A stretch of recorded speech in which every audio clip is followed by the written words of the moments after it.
Well, if you don't know the meaning of Christmas by now, we can't help you. We told it to you in as many ways as we can. And really, the only question now is, what's your reaction to it? You know? God sent his son to the world, and so what are you going to do about that? What are you going to do with that? Matthew's gospel shares a side of it about the wise men or the magi.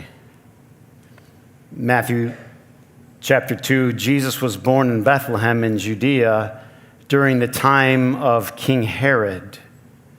Magi came from the east to Jerusalem, and they asked, "Where is the one who has been born, the King of the Jews?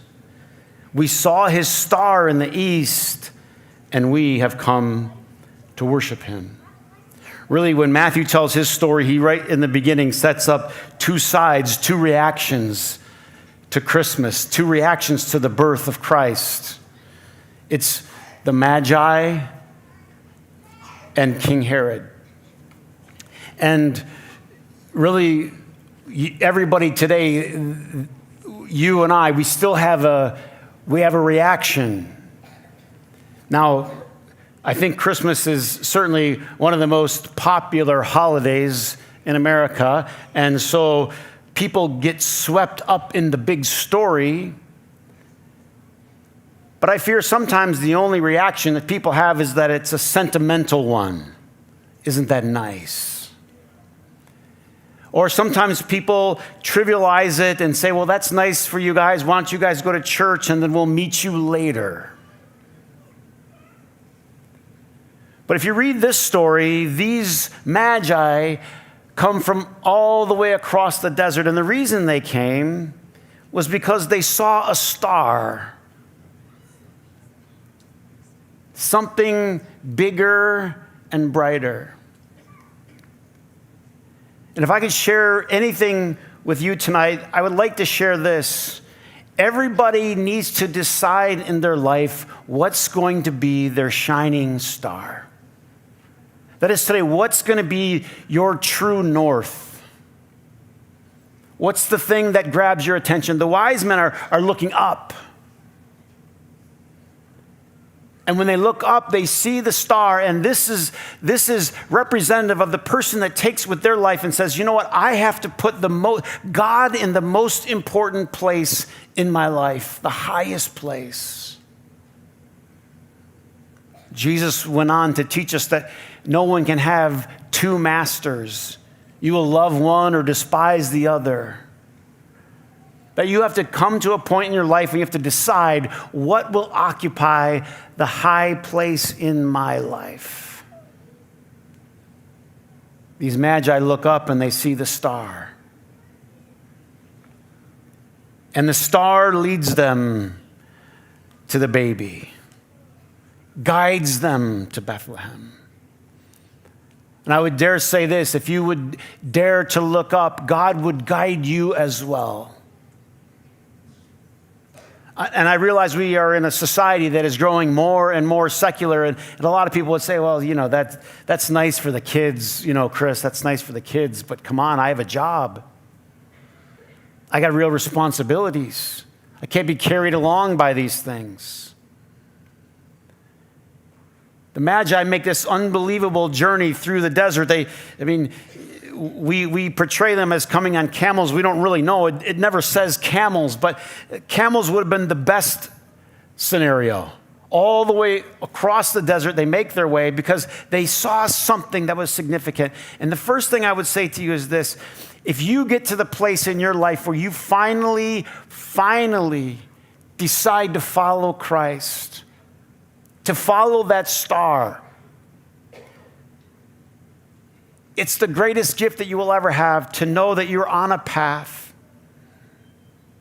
A lot of times what happens with people is their life is not on a path. They've never found the star. And so they just wander around. But if you've found the star and you've been willing, as Jesus said, come follow me, and you put your life on that track, you'll find yourself at the manger. You see, the true meaning of Christmas is God gave the first gift. For all the gift giving that's going to go on, it's all a celebration of the great gift when God gave the gift of his Son. And when that gift grips you, I chose my word carefully there, when it grips you. Not when you've seen pictures or you've heard stories or you've been to church. I said when the gift grips you, as it gripped these magi, you'll never be the same. The gift that God gives, it doesn't adorn you on the outside, it changes you on the inside. Can I tell you, no matter what you're looking for in life, you can add all of the things to your external person, a new job, you can get yourself a really sweet car, you can get yourself into a new neighborhood, but none of those things will fix what's here. This is important. What Christ does is he renews this on the inside. What you will find in the manger is something that changes you on the inside and fills you with the things that every human being longs for. No matter what we pursue on the outside, what you're really after is love, joy, and peace. That's it. I always do this to myself. I was up the other night watching Netflix way too late. Anybody? Why do I do this to myself? And it was the one on Aaron Rodgers, you know, and the Green Bay quarterback, and he talked in the part of this, you know how they get you on Netflix, right? And like, I need to go to bed, and then I got to watch the next episode, and he talked about winning the Super Bowl. It's like, you know, think of it. I mean, you know, I could think of that like red-blooded American boy, like, yes, to be a Super Bowl champion. He said, that's all I ever wanted, to play in the NFL and then, of course, win a Super Bowl and then be the Super Bowl MVP. And he said, I still remember where we were. We were on the bus. It was 1 o'clock in the morning. We had just won the Super Bowl. It was my lifelong dream. And I said to myself this, is that it?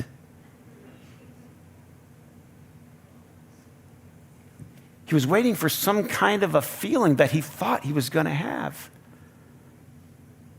Is that it?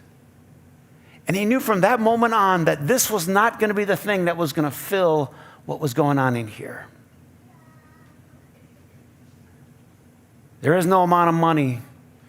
There are not enough accolades. There's nothing that can fill this like that. And the Magi knew it. And they said, no matter what it takes, we're going to get ourselves to that baby. We're going to make our way to the manger. And when they did, they bowed down and they worshiped him. He said, Chris, worship is kind of irrelevant. I mean, you know, no, friends. Worship is everything. You say, well, I don't really worship anything. And there again, you're wrong. You just don't admit what you worship. You don't name what you worship. But everybody worships something. Everybody has a highest allegiance to something. You just have to decide, will my highest allegiance be to Christ? And the Bible says the fruit of that is love and joy and peace. There's another character in this story. It's King Herod. Matthew goes on and says, when King Herod heard about this, he was disturbed. You see, I think when we reject Christ, it's a disturbance. And for Herod, it wasn't even about rejecting Christ as much as it was he couldn't stop obsessing about himself. Herod's problem was all he cared and thought about was himself. By the way, the greatest way to be miserable in life. You want to know how to be miserable? I can write a book on how to be miserable. I met a lot of miserable people. Anybody?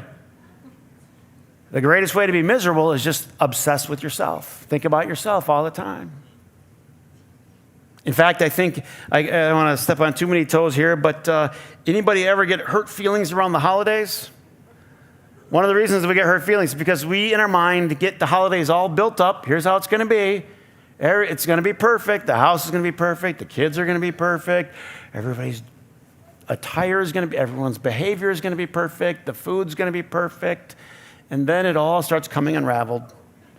So-and-so's not coming. So-and-so's late. So-and-so's sloppy. So-and-so spilled this.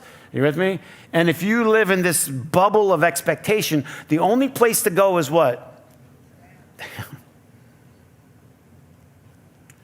If you think everybody should move out of your way, if you think you should be the only one shopping for Christmas presents at 12 Oaks 3 days before Christmas.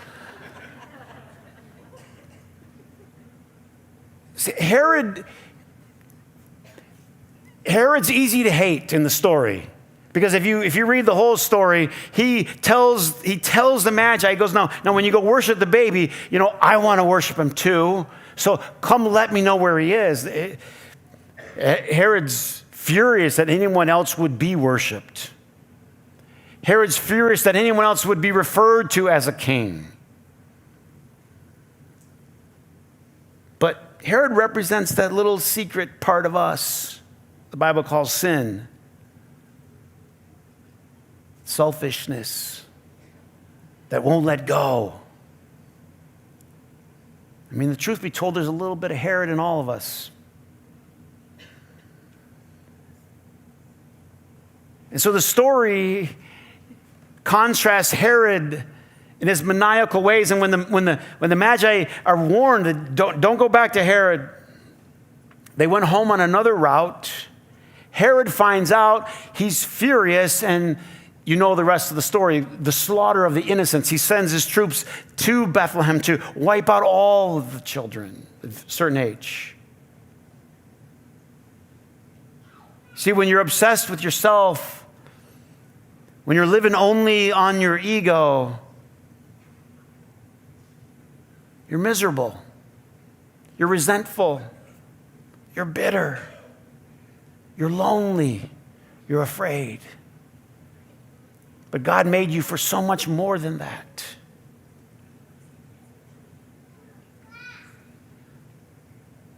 The Magi come with their gifts. And these powerful men just put their knee down before the baby. And they bring their gifts. And they worship. I worry that in our culture it's become so passé. It's like, oh. It's so poo-pooed, like, oh, it's for like sentimental people, or Christians are weak, I don't think there's anything stronger. I don't think there's anything more powerful than when a person finally realizes who's Lord in their life. And they know what they worship. And they know why they worship. And they bring their gift. Gold and frankincense and myrrh. I'll say one more thing that maybe you can hold on to. And that is that, when you're giving your gift, that's when you're happiest in life. Your knee bent to Christ and you giving your gift. God put you here for a reason. And if you think about it, it's kind of true. That when you're happiest in life is when you're giving your gift, when you're doing your thing, when this is why God put me here. Not like Herod, so people can do for me and I can get people to worship me, but when I'm giving it away, that's where you find true peace. Matthew tells this story in the most compelling way because it contrasts, there's two reactions to the birth of Jesus. You bow the knee and you worship and you find peace and joy and hope. Or you take with your fist clenched the path of Herod and you slide into bitterness and resentment and hatred. As we celebrate the gift of Christ today. We're going to participate in the Lord's Supper. And what we're reminding ourselves of is not only did God give Christ at Christmas, but Christ gave his life for each and every one of us. The greatest gift. My prayer is that you will be gripped by this gift.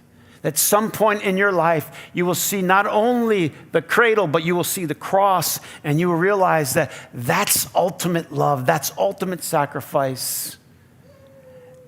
And you will be gripped by the gift of God.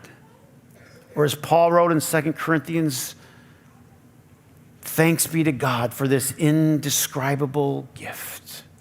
I don't have words. There are no words for the gift.